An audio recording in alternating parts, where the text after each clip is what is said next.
Hello, CAM followers. It is a Tuesday night, and we have the lovely Drew Tootal joining us tonight. He's been here before. We had an excellent live only a few months ago. He just reminded me I had COVID at the time, so I was a little bit lame. Appropriate word used there.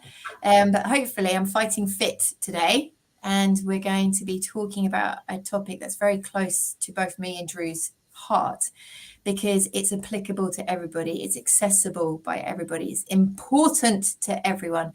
First of all, I'm going to do a blatant plug because I don't think many of you know that we now have a member zone. So CAM has been self-supporting itself for the last 8 years. And we rely very much on keeping our independence so we can give you truth, we can give you facts, we can give you current evidence, which means that it's very difficult for us to work with other companies because we don't want our content to be biased. You know, if we were in a sponsorship relationship and we found that the product wasn't as good as we wanted, then we'd be torn. So we try to strive to make sure that we have our own income. And this is one of the aspects that CAM tries to do that. This is the member zone. The amount of stuff in here is insane, guys. It is £25 for the year. It's not the month, it's the year. It was price pointed because we wanted it to be cheaper than a consultation. But I can assure you there's hundreds and hundreds and hundreds of consultations within this package. You also get access to a private Facebook group where you have a tea and chat with me and a special guest once a month, where you get to actually pose your questions. So instead of us telling you what we think you should know, you tell us what your questions are and we answer them to the best of our ability. Every Facebook Live that's ever been done since 2017 is within here. There are countless downloads, resources, tools, all the CAM booklets, there's discounts in the shop, you name it, it's in there. Help us help you. Please join the member zone. Please, let's grow this community, because if we can retain our independence, we just keep growing, because we're now expanding into America, Australia, Canada, and it's a fab time. So there you go. That's my speech done. Drew, tell us about yourself. I'm currently sitting down. I'm in Melton Mowbray. I've got a cup of tea. Anything else you'd like to know? I'd like to know a little bit about your history so people have faith in what you say. Okay. I graduated in 2004 from Liverpool University, and for a variety of reasons, I joined the Army straight away with the sole intention of doing 4 years and then going out and getting a traditional veterinary job. Some 17 and a half years after I joined the Army, I actually finally left. And during that time, I was really quite fortunate. The majority of my time was actually spent looking after working dogs.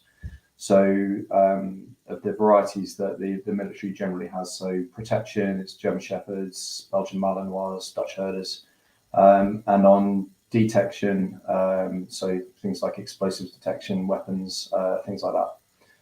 So that was generally Spaniels, Labradors, a couple of weird and wonderfuls over the years. My favourite one was a little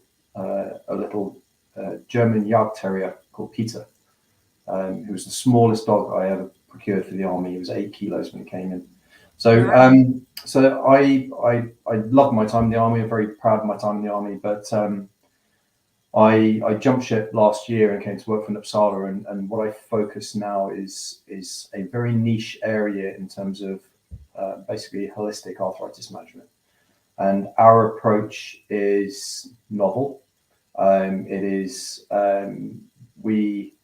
we basically take animals and look at how they're moving with a view to then trying to develop a holistic plan for that animal going forward. Now, some of those things might involve exercise, might involve medication changes, things like that. But a large part of what we do is also intra-articular therapy. So we try to specifically target arthritic joints and modify that joint environment to try and improve comfort. We do that through a number of different means. And then we use that objective gait analysis to then track their progress, because we recognize that I have no cure for arthritis. No one has a cure for arthritis. If I did have a cure for arthritis, I would not be sitting here talking to you. I'd be on my private yachts in the Caribbean. So what we offer is arthritis management strategies. It's about focusing in on that target area of pain, but also looking at all those other aspects that will affect that animal and its quality of life. So that's me. It's been just over a year now, literally almost to the day. Congratulations! Thank you.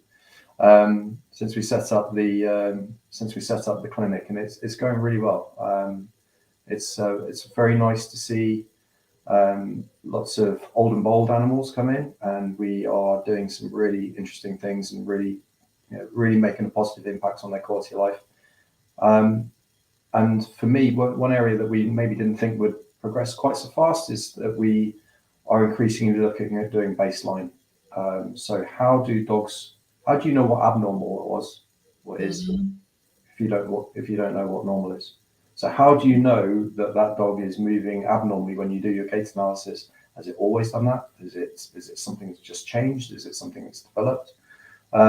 So we're looking to do gait analysis on younger dogs, 12 to 18 months old, and then track them and do repetitive analysis and just see how they grow, how they move, how they do things. And so it's been quite a journey, but it's fantastic, and I really feel like we're making a difference, and that feels good.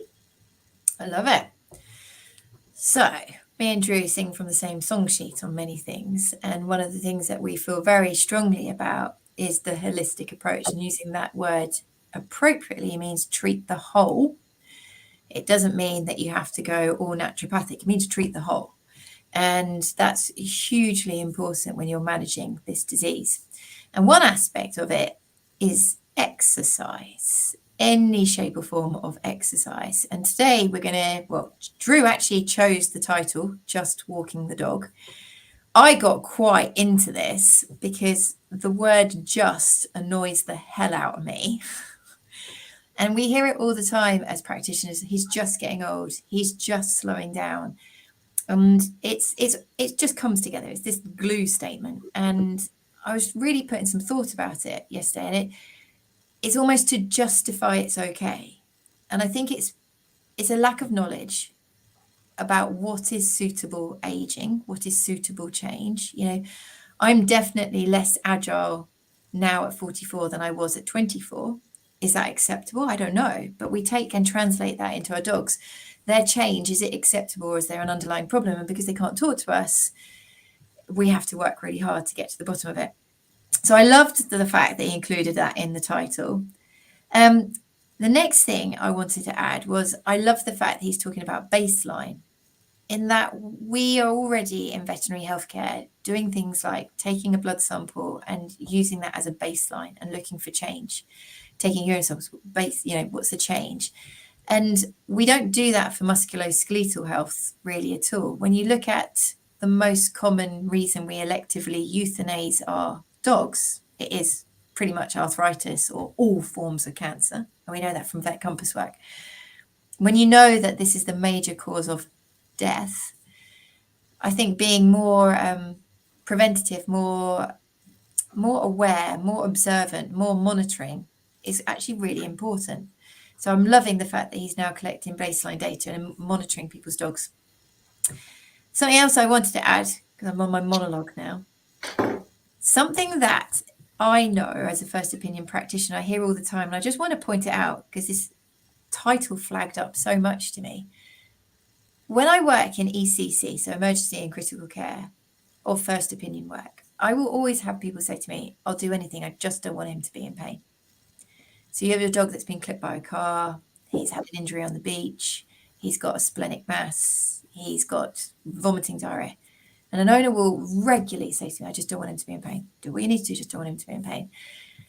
Which is a really big topic when you think about we're dealing with chronic pain, and it's often overlooked. And these gait changes, these capability changes, these aging and slowing down, is often indicative of pain. So we've got a lot to unpack tonight. What we're going to try and do is we're going to look at walking exercise, but we're going to open your minds to the fact that there is a preventative aspect to knowledge in this area. There's a diagnostic aspect to having greater knowledge in this area. And there's definitely a management aspect to having greater knowledge in this area. So no matter why you're here, there are 3 major categories that we hope to cover tonight. Happy with that, Drew? We've got quite a lot to do. So, fine. Well, I'm going to switch it around. Having spoke to you before we went live, let's go diagnostic first. We'll bounce back. No, then we'll go to management. Then we'll bounce back to preventative, because that will blow people's marbles. So to get you into the swing of things, talk to us about what you mean by looking at just walking the dog and how it can be a brilliant way to identify the early signs to get proactive diagnosis and management. I'm going to open this up with a confession about an obsessive compulsive behaviour that I have developed since working at this clinic, and that's watching people's dogs when I'm out. I now have a bruise on my left arm from where my wife hits me when I'm at a traffic light because I'm watching a dog walking down the pavement, and he's going, "Oh, why is he doing that?" And that's interesting, and I wonder, look at the shape of that leg, or look at that dog's pacing, or that dog's walking, or that dog's skipping, or that dog's doing something. And it becomes, when you start looking at it, it really becomes quite interesting and almost compulsive. You're actually looking, because I also see a lot of those people that are walking their dogs and they're on their phone, or they're talking to somebody else, or they're looking around, and the last thing they're paying attention to is actually the dog at the end of the lead.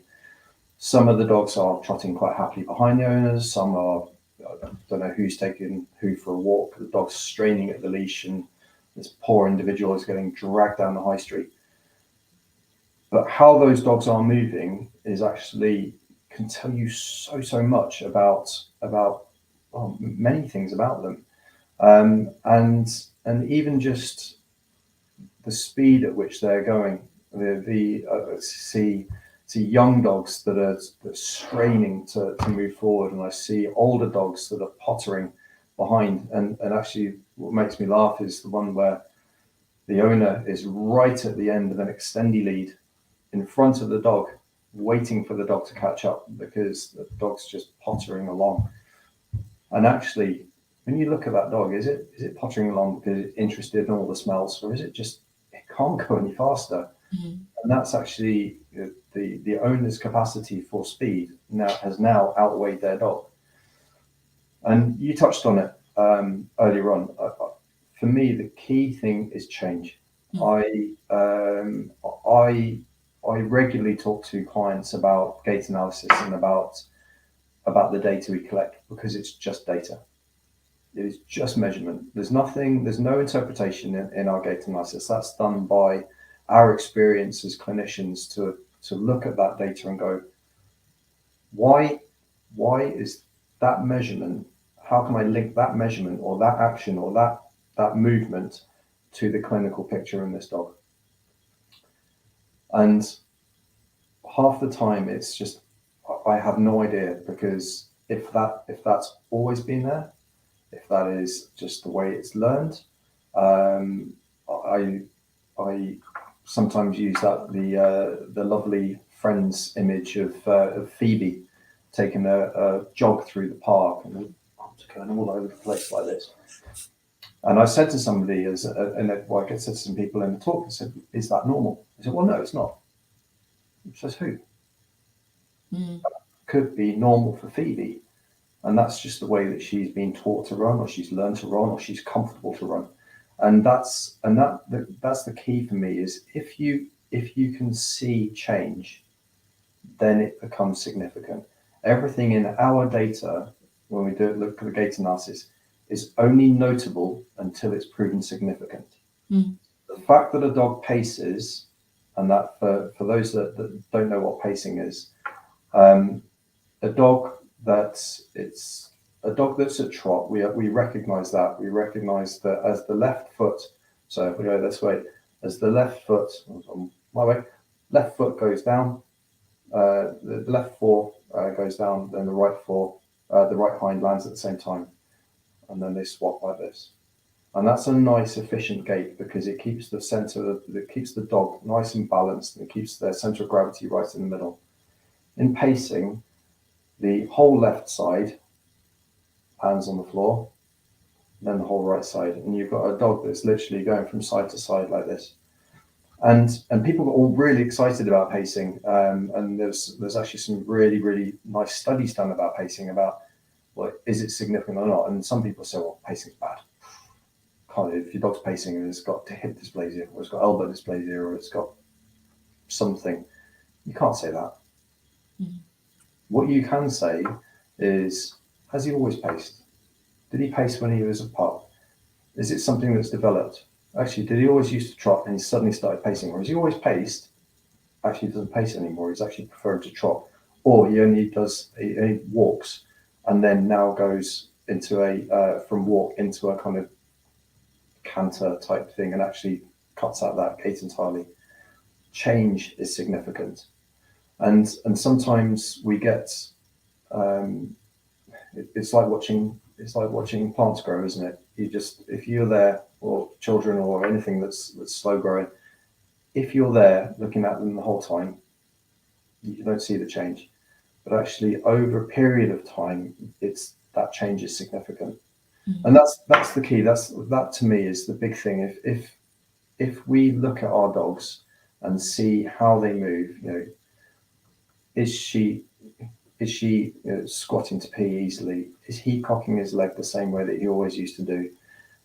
If we look at those things and try to attribute them to sort of other aspects of that dog's life, is that also combined with the fact that she doesn't squat as low as she used to when she goes to the toilet, or he has started, when he's having a poo, instead of leaving it all in one neat pile that I can pick up easily, it's a real pain now because he travels all the way along. Good, the poo-poo train. Yeah, the poo-poo train. And it's like, but what happened? Where was that change?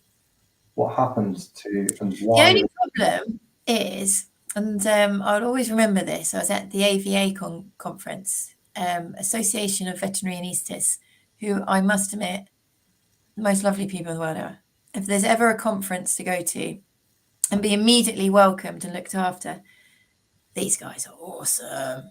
They're the sort of people that with minimal alcohol get up and start doing the conga. And you're like, okay, right, they're right. And we were listening to a lecture, and it was the lovely Sam Linley, who runs Longview, which is an acupuncture course, very, very well respected. And she was talking about animals that are born in pain, or they develop at such early stages in life. And we've got certain breeds that are very predisposed to this, with transitional vertebrae, severe hip dysplasia, cervical malformations and stuff. And unfortunately, that dog is destined to a life of pain, because what's normal when they're very young into juvenile is considered normal for life. And I think we see that a lot. I'm going to throw a few horrid truths. French bulldogs, pugs, a lot of problems, spinal problems.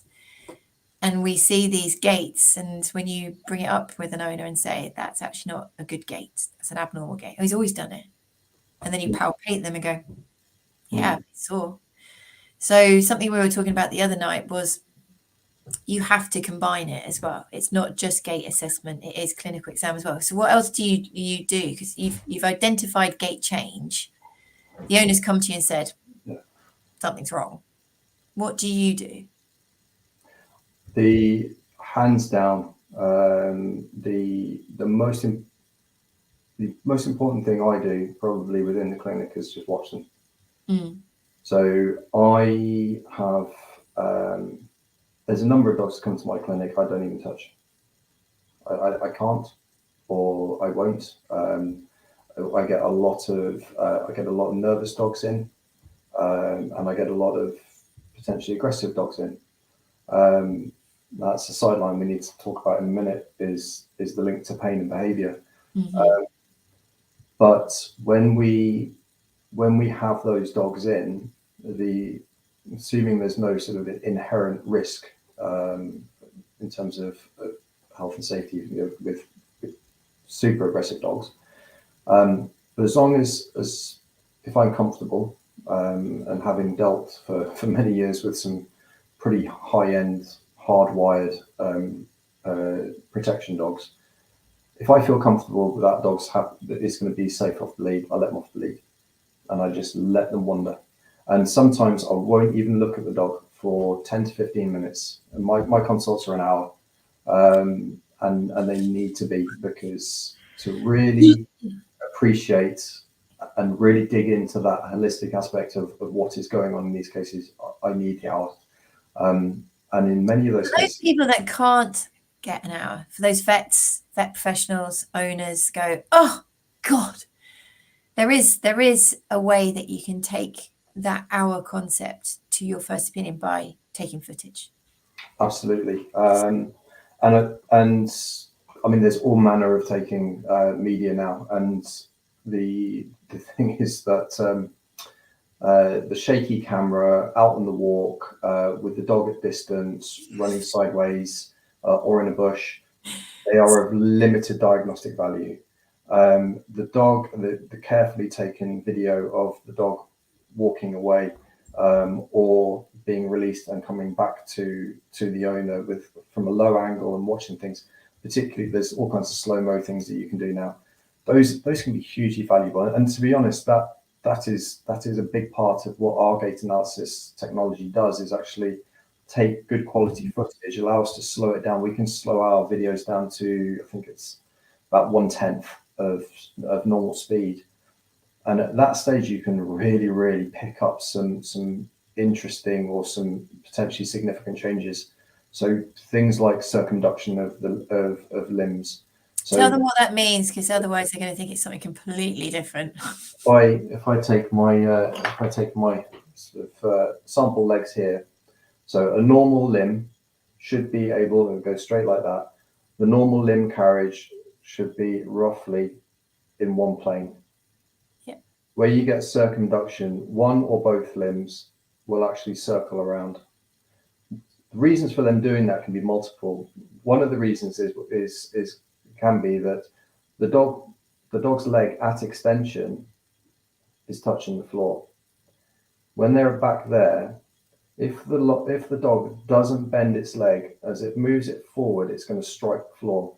So the only way that it can get its leg around to take the next step is actually, whilst keeping it relatively straight, is to move it sideways. And so what you sometimes see is this action with the dogs going, and it looks very stilted and very abnormal. And sometimes it's really, really marked, and one leg actually goes right inside the other, and this one does normally, and this one goes right inside the other. Or it can go around and then place laterally like this. There's lots and lots of variations. Obviously, every case is different, but those sorts of things can actually be really quite telling, but they also can be really, really subtle, and you just don't really have a chance to see it at normal speed, particularly bulldogs. Yeah, I was going to say that one, but also busy dogs. Yeah. Little dog, dogs with their little legs are going 19 to the dozen under this. You've got no chance really of doing a significant assessment. Just to make it easier for people to take this away from them, I quite often call it whisking, and owners kind of get that whisking back legs. And my lovely Holly, the dog that started Cam, she used to whisk. And I used it as one of my indicators when we were doing well or doing badly. And if she was doing badly, her back would arch, her tail would drop, she'd start whisking. And when pain control was really good, we would lose the whisk, the tail would come up, the back would flatten, the ears would come forward, the eyes would be bright. So it is something that I've definitely found changes with pain state as well. Yeah. One of the things you mentioned there, which I follow a lot and I hold a lot of weight on, is tail carriage. So particularly in dogs with sort of heavy muscular tails, so your Labradors, Shepherds, things like that. You can often find that they'll use their tail almost like a tightrope walker uses their balance bar, and you start seeing the tail carriage only on one side, so it will ride completely to one side and then only come back to the middle. I've also seen a dog whose tail actually goes from a high on one side and goes straight diagonal like this, and it's doing that in order to effectively help balance sort of offloading in the hind end. I'm the principal part of what I do is about symmetry. So how dogs move in relation to left to right, front to back, diagonals. What is the symmetry between in how they move, and where they are asymmetrical, and that then is synonymous for me equals lameness. Where that asymmetry exists, that's where we then look at the clinical picture to try and understand, is there a reason why they're doing that? So the dog that's holding its tail on one side and only wagging, very, very markedly on one side, why are they doing that? Because guaranteed, if you then go looking really carefully, you'll find that sore hip. I assumed, I haven't proven, but I had one golden retriever who had such bad hips. It actually used the tail to swing that waistline round to get that gait. So if painful hips, they're going to short stride. But to get the length of stride, it would swing it from the waistline, but it used the tail to propel the waistline round. Dogs with swagger. Swagger. Yeah, it's not cool in dogs to swagger, just so No, you know. Swagger's not good. Swagger not good. So gait's really walking the dog and looking at the way they walk can be hugely helpful in initiating the suspicion something's wrong and stimulating the first part of the search. Now, this is where we actually had a bit of a private talk beforehand. And me and Drew are at a bit of an advantage because we've both been obsessed about this topic for many, many years. We've done loads and loads of additional courses. We've done loads and loads of additional continual professional development. Your vet might not have. Your vet might have specialised in hearts, eyes, skin. The topic of veterinary medicine is huge. I just want to make sure that no one comes away from the live, goes to their vet and goes, you didn't spot such and such, because it's still very new thought, isn't it, Drew? It's not, I think we have to congratulate the canine professionals. I got trained with Garland myotherapy. There are many other courses, holistic practitioners that have been screaming from the rooftops for a long time about looking at physical form, gait, behavior, posture.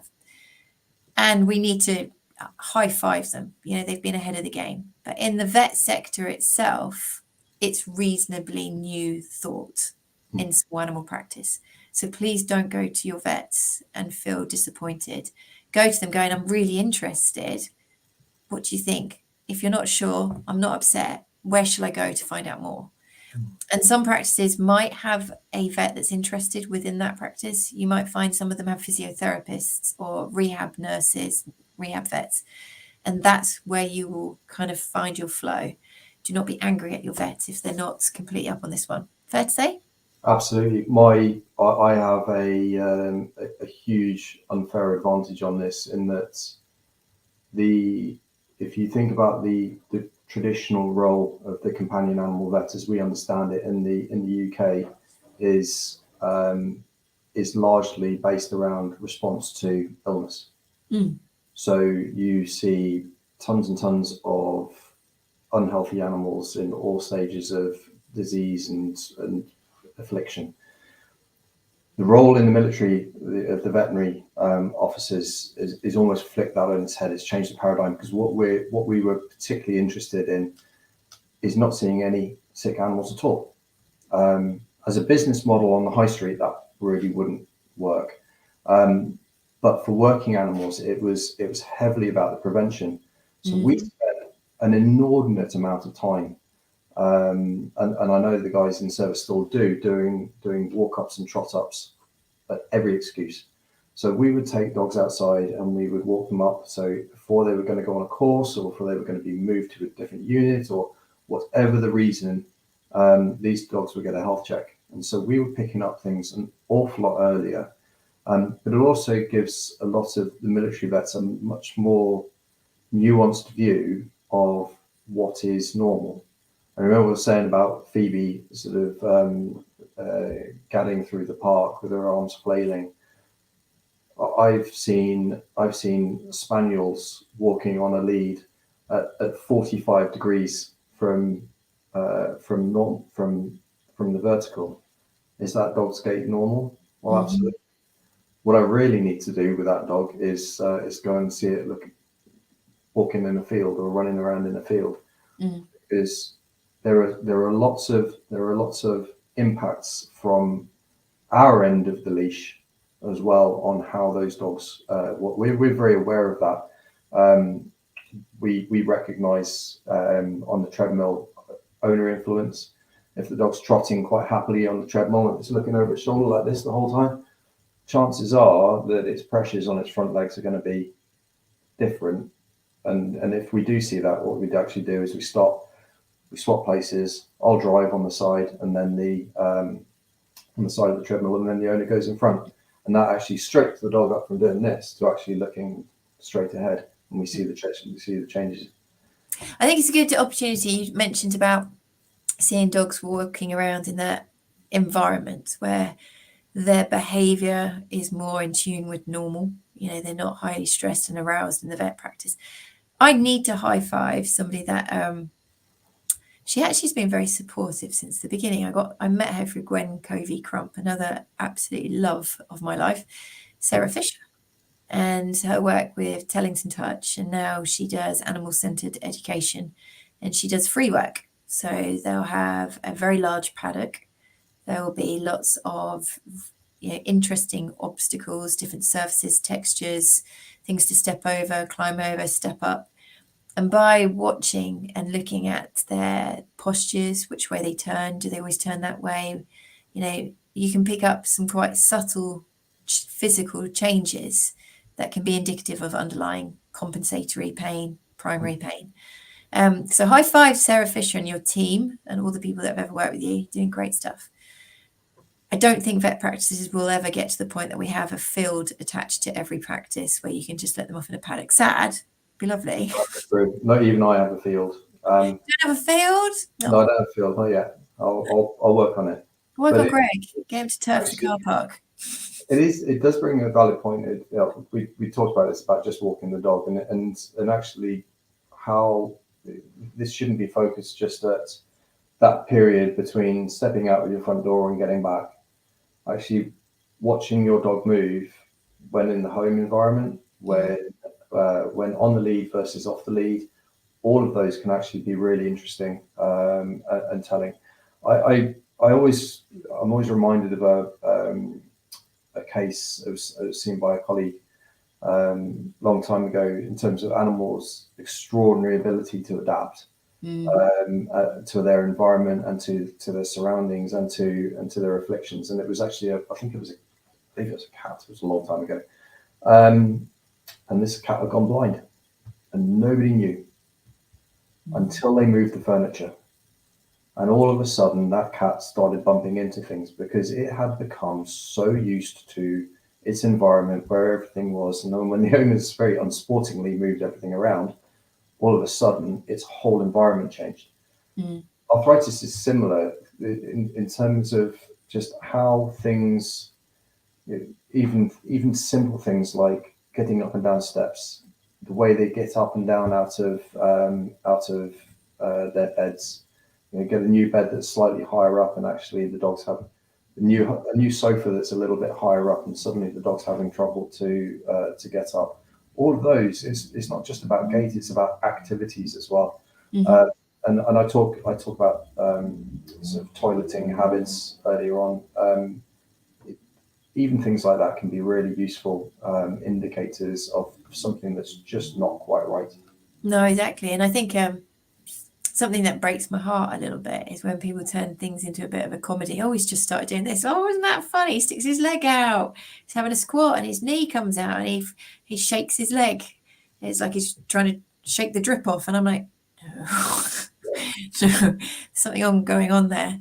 So, okay, so just because of time, we're already 35 minutes in. I think we've really highlighted how important looking at gait, posture, capability, etc. is for diagnostic reasons, suspicion into diagnosis. And what I mean by that is gait change will highlight there's something wrong. Then you can look at gait to try and localize. What about the importance of just walking the dog in management? Interesting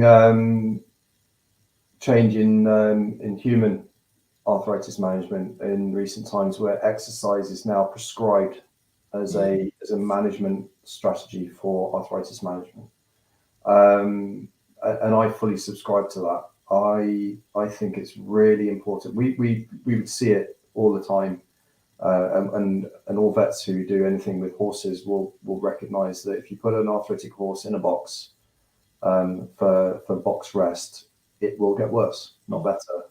And that is because range of motion is important, and keeping suppleness and activity going is important. And tell them what range of motion means, because some people will be like, I don't know what you're talking about.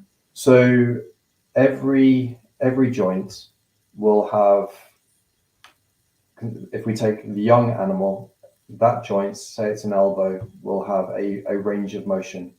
That range of motion is from, if we look at my elbow, that's from the maximal comfortable extension to the maximal comfortable flexion. So that's difference between that and that is your range of motion. If my elbow starts becoming more uncomfortable, I might suddenly find that I can't quite get it as far as I used to be able to get it. And maybe when it starts twinging about there, it's really difficult it's sometimes difficult to assess in dogs, because you can make any joint hurt. I've still got some joints that are relatively unscathed from years of abuse, but I can still make those hurt by hyperextending them or doing something. I can do that with my wrist, you know. But over time, range of motion will tend to decrease, and this is one of the big areas that that supportive professions or supportive therapy professions, such as physiotherapists and hydrotherapists, will work on is talking about passive range of motion. So that's where you actually encourage that. You don't let that joint stiffen. You encourage, not by yanking it as far as you can. That's probably unethical. But by encouraging relaxing the muscles around that joint, encouraging that joint to flex normally. And so range of motion can be really a really big part of it, and you only get that through exercise. So animals and little and often is far preferable to the 8 miler, and then come and tell me next day that the dog is really sore.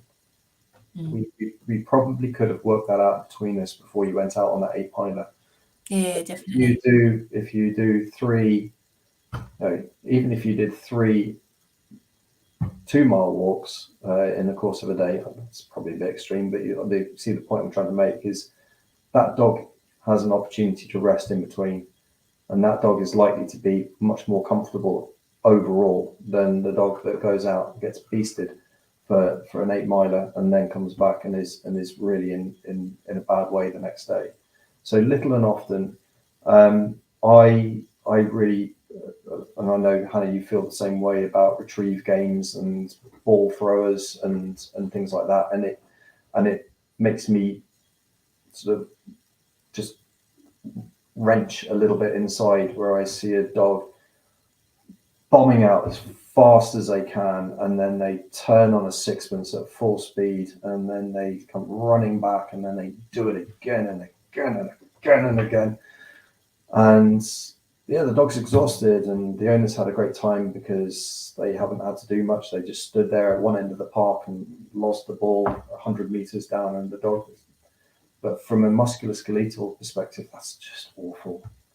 Yeah, I love cam followers, and I'll remember this forever. It was probably 2018, and we were talking about ball throwers, and I'd just written a post saying, think about it logically, this is bad. This is bad. And when a load of people stepped forward and were like, yeah, we've been thinking about it for years.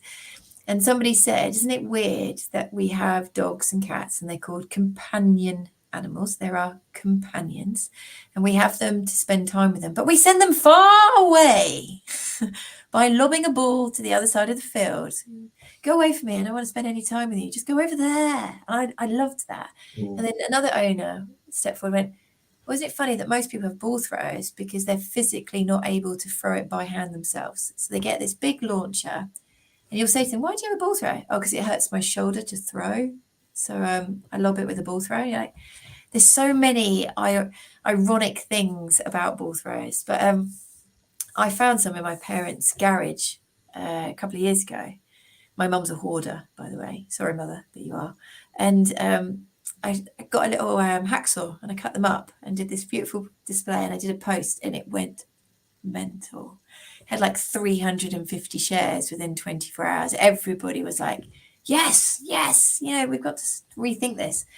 And my favorite one that I like saying at the moment, because it's just facetious and enjoyable to say, go to the National Gallery, go to a beautiful place where you've got these old oil paintings, and there's the man with his spaniel and stuff.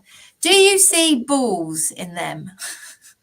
No, you don't. It's actually a relatively new thing that we've done with dogs. It's in the last 50 years that we've suddenly believed that dog, ball come together. That's what they do. That's what they're supposed to do. Actually, guys, think deep. Yeah. This hasn't been around for very long. There's some evidence that actually psychologically it's damaging as well. And it incurs an almost a dependency on that rush for chase and for retrieve and things. One of the things I advocate is the use of actually dogs' natural abilities, and obviously my background with search dogs and what have you. Modified scent training is a fantastic way to entertain a dog. It keeps them cardiovascular, great exercise. Their head down, they're breathing through their nose. Their oxygen demand is high because they're sort of on point, trying to find the target, the toy, the whatever. And when you make, so as this dog is mooching around and trying to find it's actually its oxygen capacity is massively, or its oxygen demand is massively increased, which encourages that sort of cardiovascular turnover, and but at the same time it's mentally stimulating. Mm-hmm. Is it there? Where's they hitting it this time? And you can make some really, really challenging scent games for dogs. Mm-hmm. Just to put in context, one of the I just mentioned it today to a client and said, hiding a ball is hiding a ball in a field or around the garden or something for a dog is probably akin to asking a 15-year-old to complete a 3-year-old's puzzle. Mm. It's way too easy. Mm-hmm. You can really, really challenge a dog. And we had within the military, when we were scent training dogs, and before they would be allocated to a specific scent, whether that's explosives or weapons or whatever, we would use Kongs. And we would start with a whole Kong, and then when the dog found that, it would indicate on that, and then it would get its reward and play, and then you'd make it more challenging, and you'd reduce that Kong. You took it from a full Kong to half a Kong, quarter of a Kong, a cube of Kong, about 1 centimeter by 1 centimeter. And I've seen dogs on a sand lane that was maybe 6 foot wide and 40, 50 foot long, find a cube of Kong that's 1 millimeter by 1 millimeter. Wow. They have an extraordinary ability to smell. even some that are maybe not blessed in the nose department, you know who you are, brachycephalics. But they still have, actually, there's a really interesting study that looked at the number of receptors in brachycephalics, and it's still huge. Still absolutely huge in terms of receptors per square area. So they're absolutely capable of doing it. But the nice thing about it is it encourages, as well as that mental stimulation, cardiovascular stimulation, they're not damaging themselves because they are working and they're moving in a normal manner. They're not turning on a sixpence. They're not doing that rapid acceleration, deceleration. Not jumping to the air, twisting and landing randomly. Oh, it makes me feel ill. Let's just answer just a couple of questions, and then we're going to go on to the final bit, just seeing time ticking away. Loving Pamela is getting in there with lots of brilliant questions. Now, this is an impossible question to answer, Pamela. I think this is where evidence-based logic comes into play. And there isn't a right or wrong, but looking at your dog's capabilities and how they handle going up, how they handle going down, the resultant impact is really, really important. You know, my dog Holly, she got to probably about 13 before I was like, no, I can see there's a little bit of hesitancy, there's a little bit of wobble, there's a little bit of slowness. She uses speed to start, and then you can see she fatigues halfway up. And when she comes down a bit too fast, no brakes, she was losing her control, musculoskeletal control. But up until that point, she'd been okay. It's going to be earlier, later, depending on the dog's ailment. Would you agree? Absolutely. I've had some clients that just restrict how they do it. If the dog doesn't need to go up and down stairs 20 times a day, and actually the only time they need to go up and down is at bedtime and in the morning, put a stair gate up. Actually restrict the amount of time that they actually do that, and then you can control that one up and that one down period that they have to complete. It's impossible to say if the dog is struggling, they can be supported. If they can't do it, they shouldn't. Yeah, I agree. And don't want to scare you all before bedtime. I actually have put dogs to sleep that are falling down the stairs.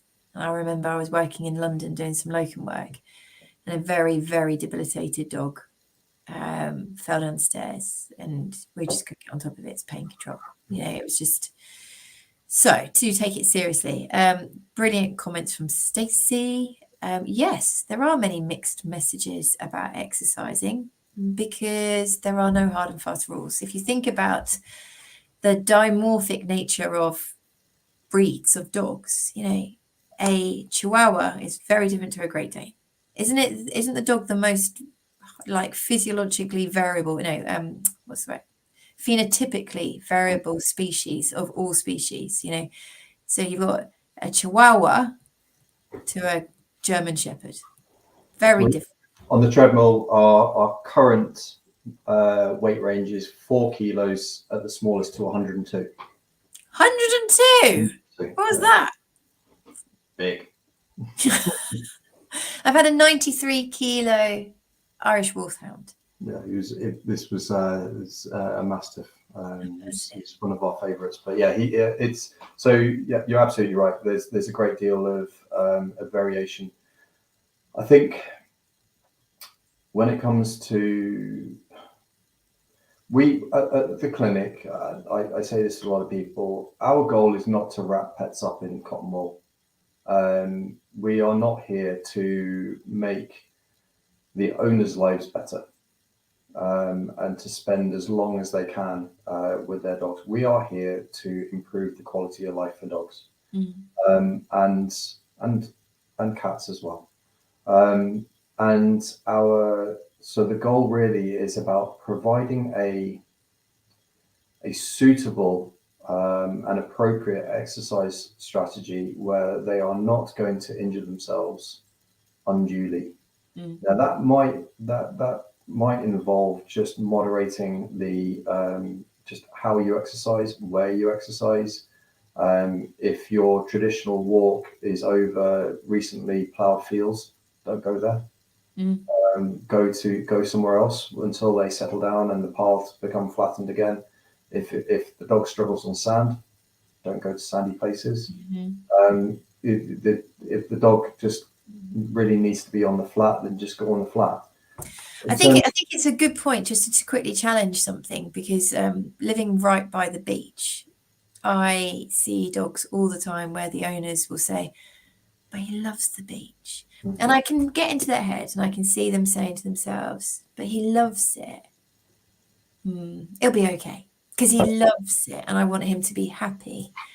And then that happiness of half an hour leads to 5 days of significant deterioration in pain state.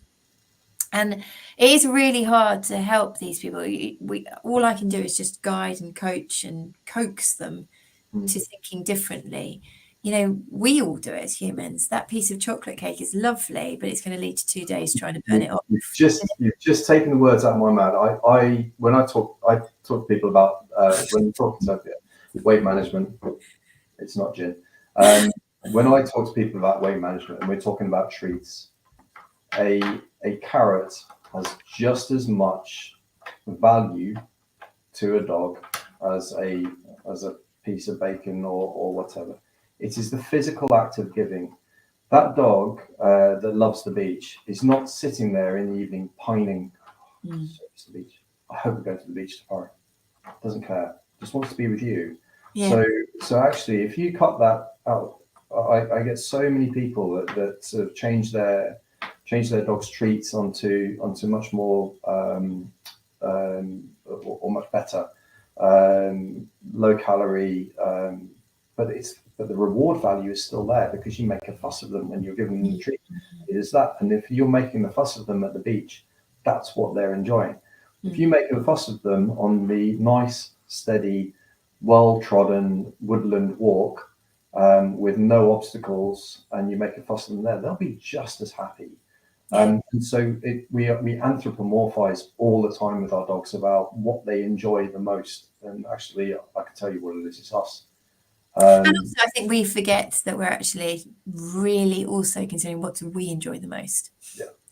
And I know as humans, the walk is as important to us as it is to our dog in most cases. So we get pleasure out of where we walk, but we also get pleasure out of seeing them have fun. Yeah.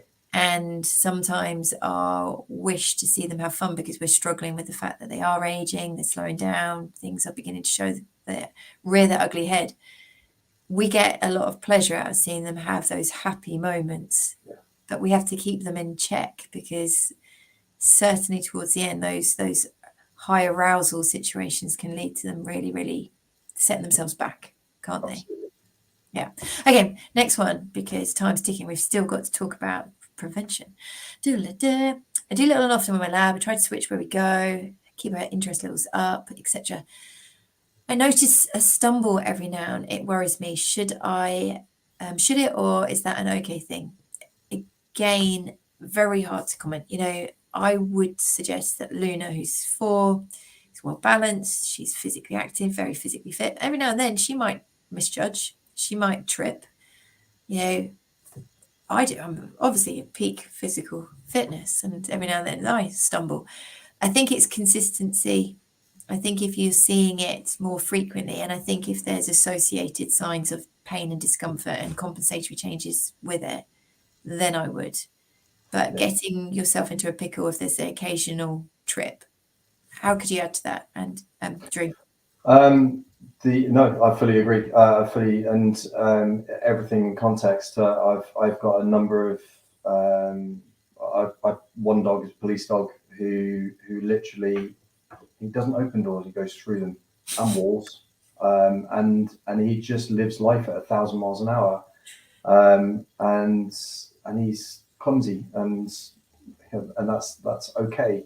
I think when it becomes, like I said, an issue with repetition, if it happened once a month and now it's happening once a week, if your dog does it and vocalizes, or if your dog does it and then has a few steps afterwards where it just looks a little bit unbalanced. Yeah. Those could be tells, and that might just warrant an extra little sort of bit of investigation. Not by investigation, I'm not talking about quick rush off to the CT scan. No, investigation. Have a feel. Just have a really good feel.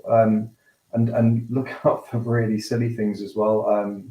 I remember getting foxed by, I was presented with a dog that had been looked at for lameness for about 3 weeks, a Labrador, and we couldn't find anything on this one. And I just happened to notice the tiniest little brown speck on its pad. And I guttled around, I couldn't move it, but it felt different. So I got a blunt needle and I pulled a 1/2-inch blackthorn. That dog never had elbow dysplasia or a shoulder tendonitis or anything. It's got a thorn in it. No, I've had balls of mud stuck. Yeah.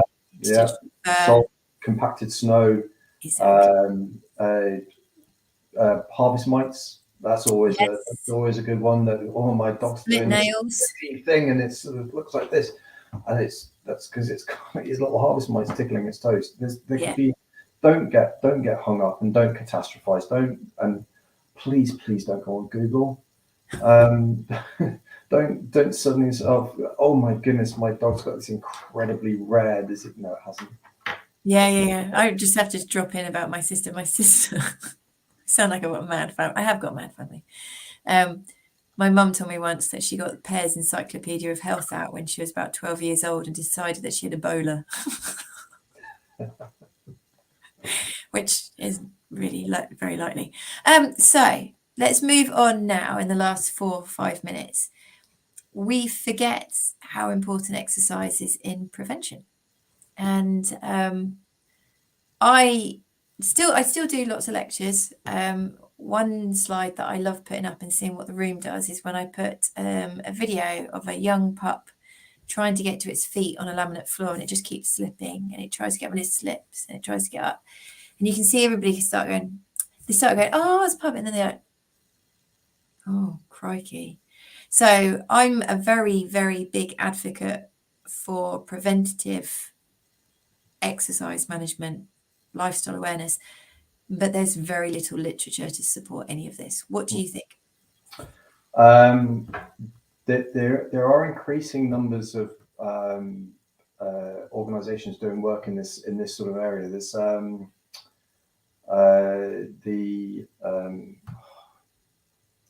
university, the dog study with the university, Pennsylvania Vets, University Vet School, Pennsylvania.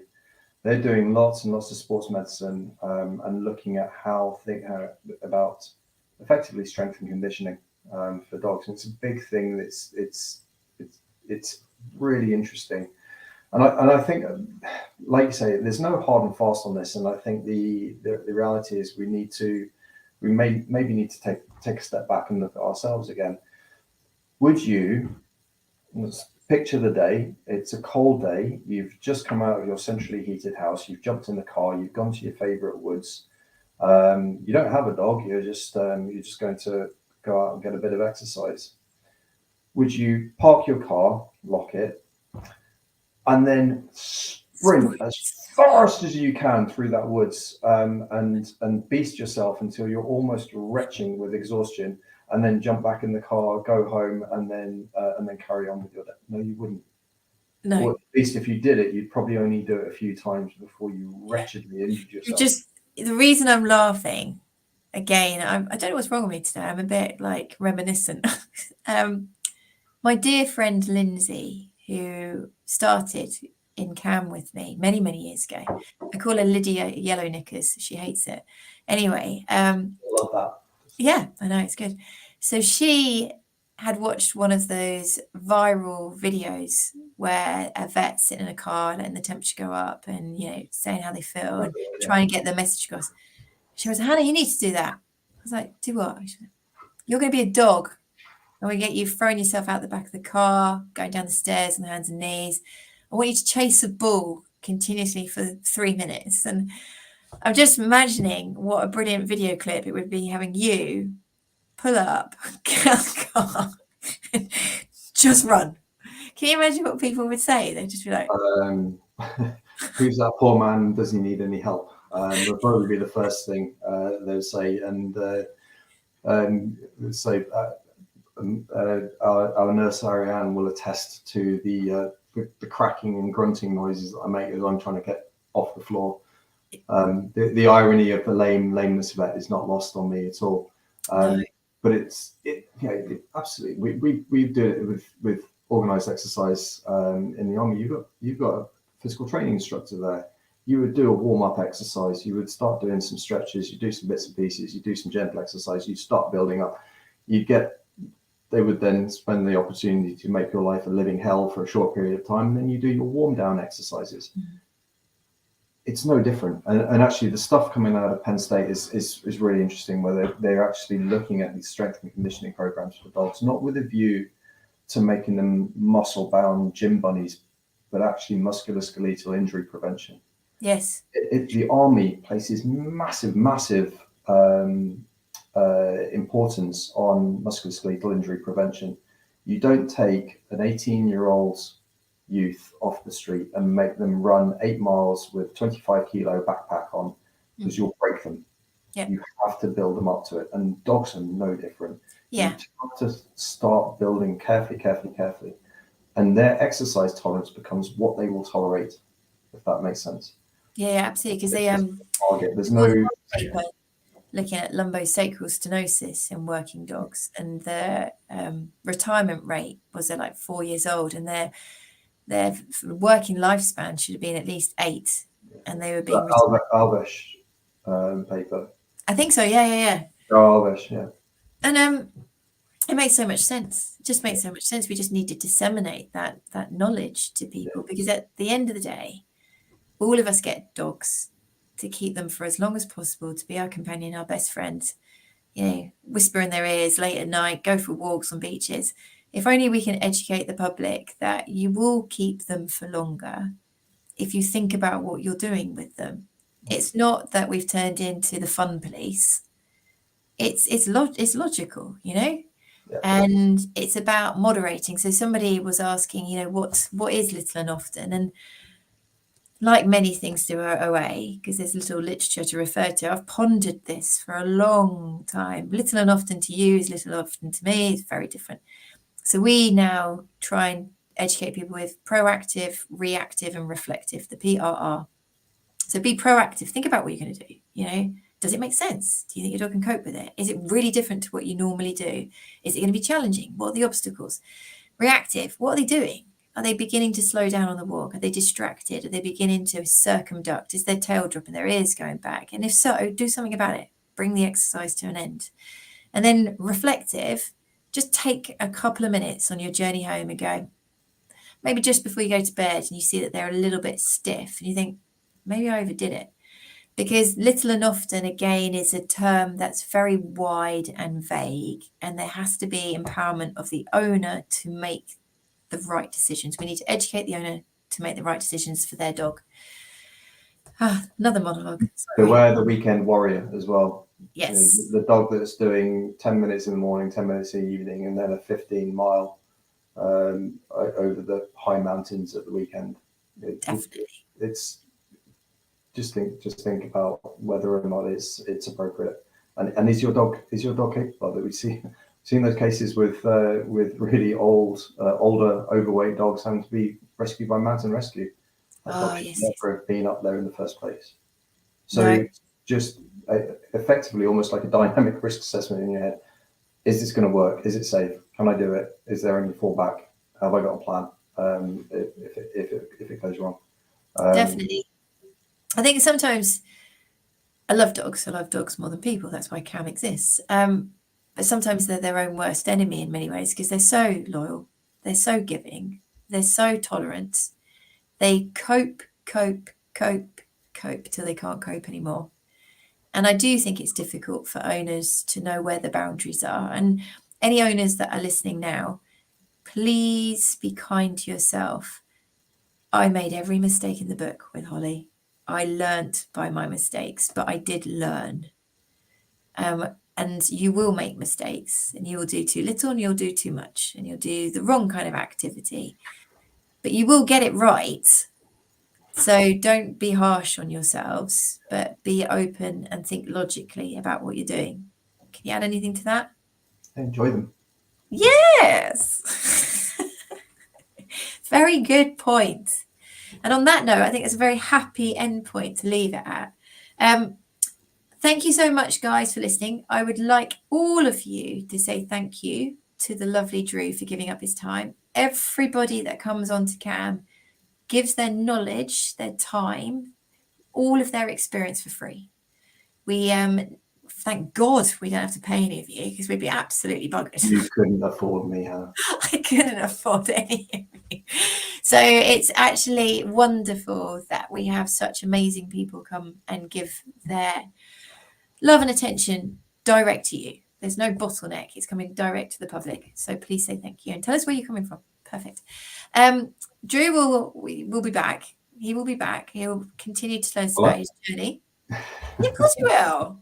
Yeah, you're one of the only musculoskeletal dedicated clinics in the whole of the UK. Of course you will. And as you gain more experience, you'll want to share it with people so that people can realise the importance of this new initiative. I'll see you next week at the VOA. So anybody that doesn't know, the Veterinary Osteoarthritis Alliance have got the first 2-day conference all about arthritis management. It's completely mixed discipline, multidisciplinary. There are people from all over the world coming to lecture. If you have got CPD allowance and this is a topic that is close to your heart, check it out. VOA Con. It's 2 days in Leicester, back-to-back lectures, multiple lecture streams. It's going to be incredible. So please do go and check that out. I will see you there, Drew. Until then, I'd like to say goodbye. Thank you very much for giving us your time. You're most welcome.